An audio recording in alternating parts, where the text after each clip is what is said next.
It started as just another veteran care awareness segment on The Tonight Show, until a battlefield medic revealed that after 28 years of healing wounded soldiers under fire, she could no longer trust her own hands to provide the life-saving care she had mastered in combat. The Tonight Show studio was filled with the respectful energy that came from Jimmy Fallon's commitment to honoring military service and highlighting veteran challenges. Tonight's focus was on military medical personnel and combat medics who had served on the front lines, and Jimmy had assembled veteran advocates, military healthcare specialists, and former medics who understood the psychological toll of saving lives under enemy fire. The segment was designed to educate viewers about battlefield medicine while honoring the medics who had risked their lives to provide care to wounded soldiers in dangerous environments. Jimmy understood that behind every soldier who survived combat injuries was a medic who had performed miracles under impossible conditions. Among the guests was Sergeant First Class Maria Martinez, a 51-year-old former Army combat medic who had served for over 2 decades. Maria was compact and athletic with short graying hair and intense dark eyes, wearing a blazer with a military pin that identified her as a veteran.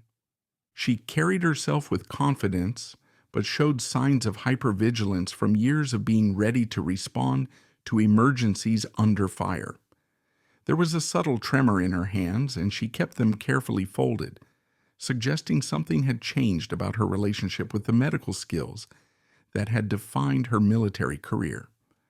Maria represented the thousands of military medics across all branches of service who had served in combat zones, providing emergency medical care to wounded soldiers while under enemy fire, often making life and death decisions in seconds while their own lives were in danger.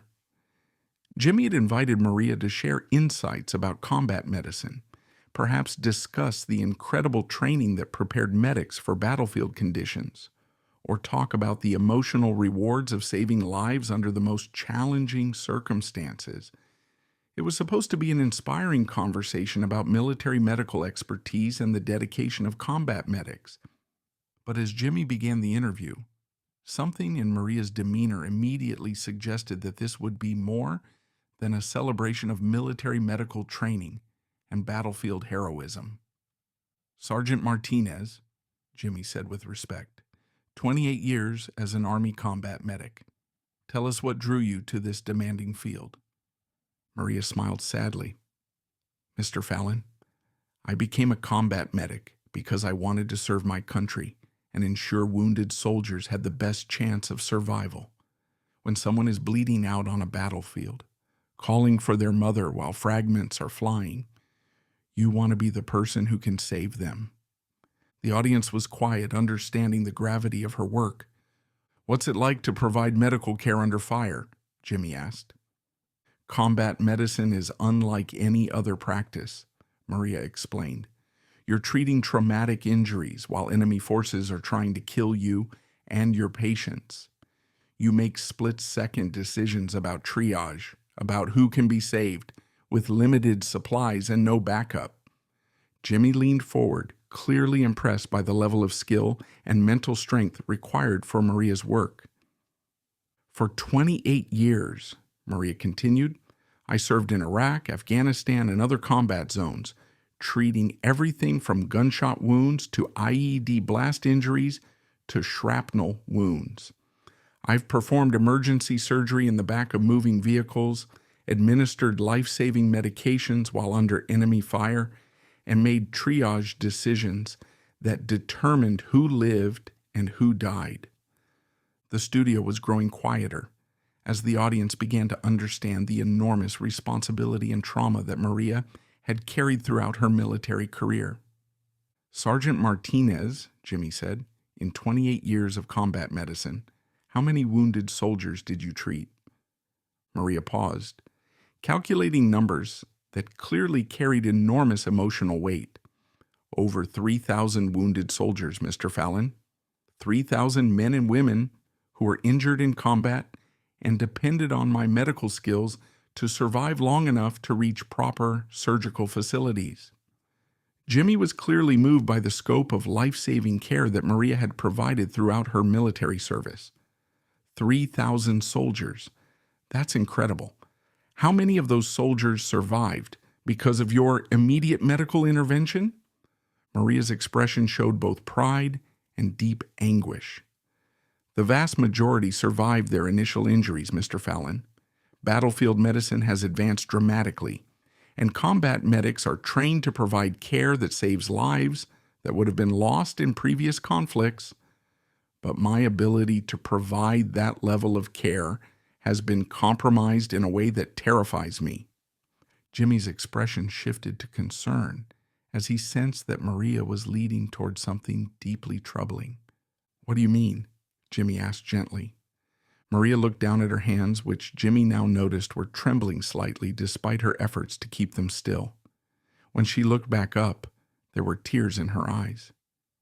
"Mr. Fallon," Maria said, "I can't perform medical procedures anymore." The studio fell silent. Jimmy's expression showed alarm. "What's preventing you?" Jimmy asked. Maria held up her trembling hands. "Severe PTSD and moral injury," she said. 28 years of treating traumatic injuries under fire, making life and death decisions, losing soldiers despite my best efforts, has created trauma that affects my medical abilities." The audience was stunned, understanding the hidden cost of military medical service. "Every time I encounter a trauma patient, I have flashbacks," Maria continued, tears flowing. "My hands shake, I become disoriented, and I can't focus on procedures I once mastered." Jimmy was openly emotional now, understanding that Maria was describing how combat trauma had stolen her ability to use the skills she had developed to save lives. "Combat medicine requires absolute precision under pressure," Maria explained, tears now flowing freely. "When someone is bleeding out, when they need immediate medical intervention, you can't have hands that shake. You can't be distracted by flashbacks.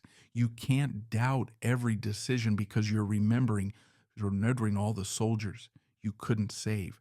The studio was so quiet that the air conditioning seemed loud. Jimmy's face showed the devastating impact of Maria's confession.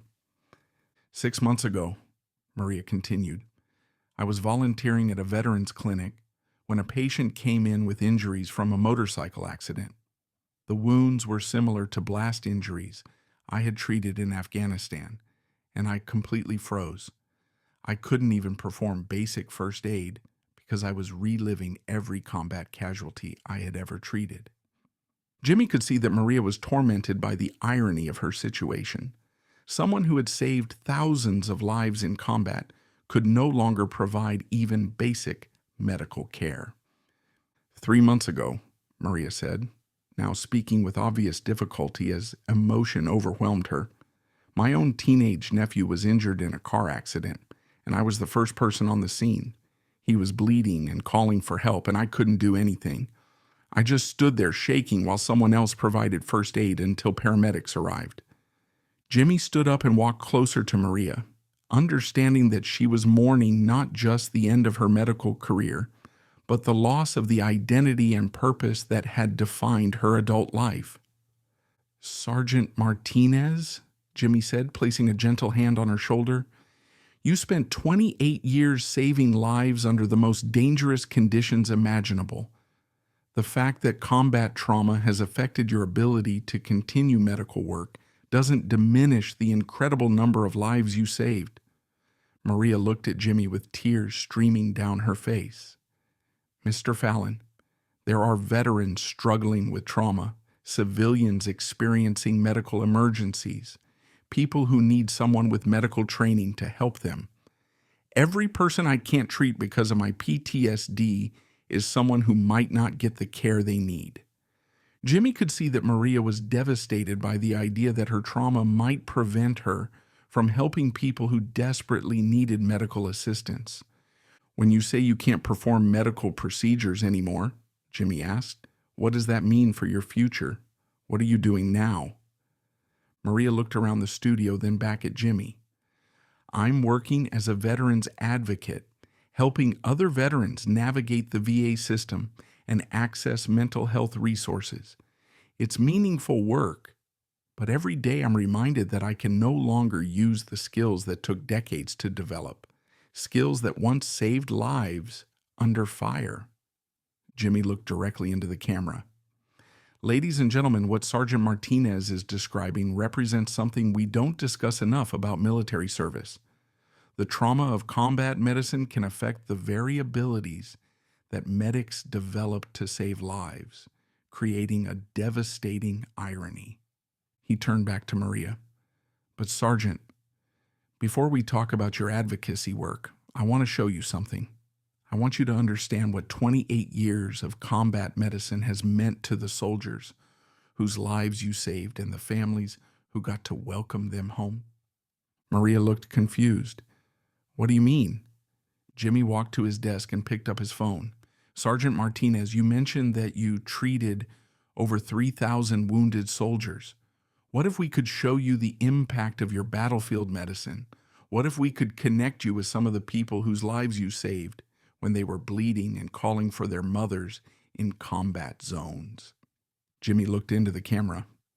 We're putting out a call right now. If Sergeant Maria Martinez provided medical care that saved your life in combat, if her skills under fire gave you a second chance, we want to hear from you. Use the hashtag #, thank you Sergeant Martinez, and share how her battlefield medicine brought you home. The response was immediate and overwhelming. Within minutes, social media was flooded with testimonials from veterans whose lives had been saved by Maria's medical intervention during their combat deployments.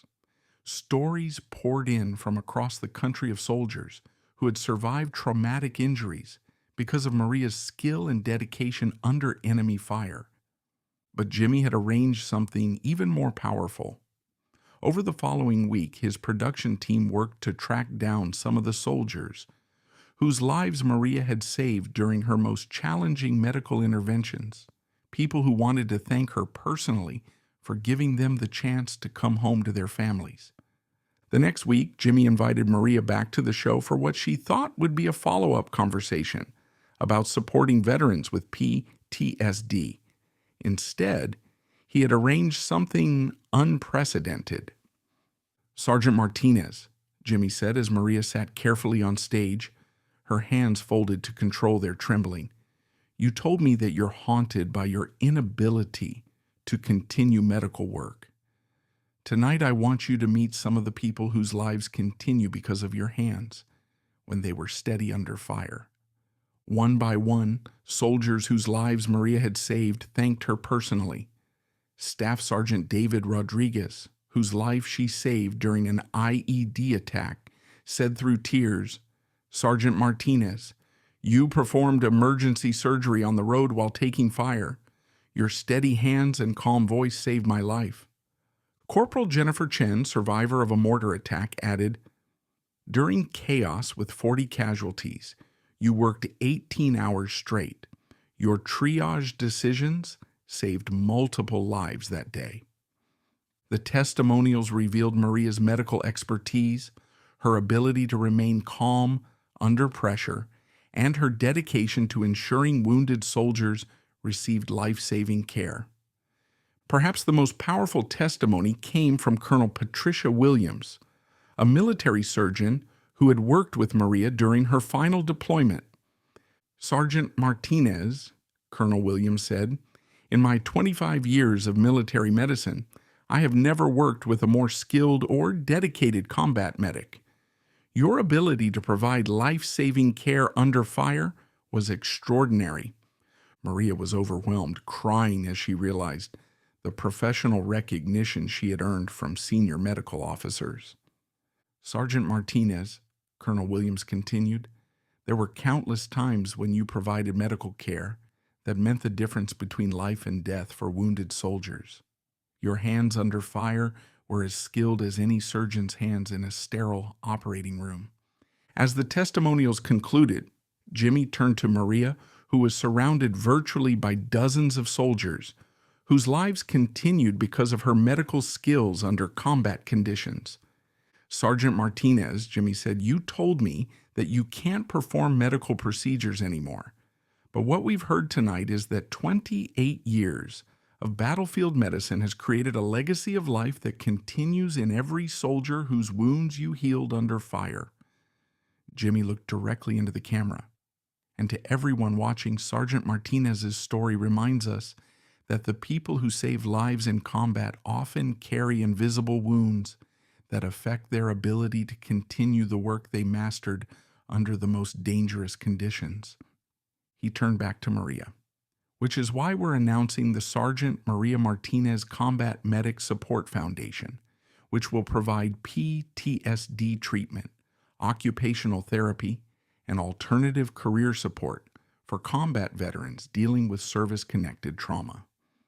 6 months later, Maria had completed intensive PTSD therapy that helped her manage her trauma symptoms, and she had found new purpose training civilian EMTS in trauma care techniques she had developed in combat. The Support Foundation had provided assistance for dozens of combat medics with service-connected trauma. More importantly, Maria's story had brought attention to the unique trauma experienced by military medical personnel and led to new treatment protocols specifically designed for combat medics dealing with moral injury and PTSD. Maria learned that her hands trembling didn't erase the steadiness they had shown under fire, and that her combat medical experience continued to save lives through the training and advocacy work she now performed. The thousands of soldiers whose lives she had saved learned that sometimes the greatest gift they could give their medic was the reminder that steady hands under fire create unsteady peace, but that the lives saved continue to honor the service given. Because sometimes the people who heal others in combat need to be reminded that they carried wounds deeper than those they treated, and that 28 years of saving lives under fire creates a warrior's heart that continues to serve even when the hands that once stopped bleeding now shake with the weight of every life saved and every battle survived.